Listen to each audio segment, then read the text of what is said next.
Hello friends, welcome back to our channel voice of Krishna. RVT Babu గారు విగ్రహాలు ఫ్రీగా ఇస్తున్న విషయం తెలిసిందే. అన్న వాళ్ళు అయితే ఏ ఊరి నుంచి వచ్చారు, అన్న వాళ్ళు వివరాలు కనుక్కున్నాం. చోడపల్లి మండలం పందిలపల్లి పంచాయతీ చిక్కవాడపల్లి గ్రామము. ఆర్వీటి బాబన్న గారు విగ్రహాలు ఫ్రీగా తీస్తున్నామంటే వచ్చినాము.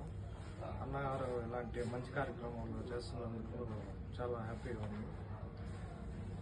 మాకు విగ్రహం తీసినందుకు ధన్యవాదాలు. నాగరెడ్డిపల్లి పంచాయతీ నుంచి వచ్చాము. చల్లావరపల్లి నుండి బందులవారపల్లి నుంచి ఇక్కడ వినాయకుని విగ్రహాన్ని కొనుక్కుందామని వచ్చినాము. ఇక్కడ ఆర్వీటి బాబన్న గారు వినాయక విగ్రహాలు ఫ్రీగా ఇస్తామని చెప్తున్నారు. అందువల్ల ఇక్కడ వచ్చి 2 విగ్రహాలను మేము చూసుకున్నాము. మరి ఇలాంటి అవకాశం మా అన్న బాబన్న గారికి మరి ఎంతో కలగాలని అన్నగారి విగ్రహాలని ప్రతి ఒక్కరికి ఫ్రీగా తీయించి ప్రతి సంవత్సరం ఇట్లా ఎన్నో ప్రతిష్టాత్మకమైన పనులు చేయాలని కోరుకుంటున్నాను.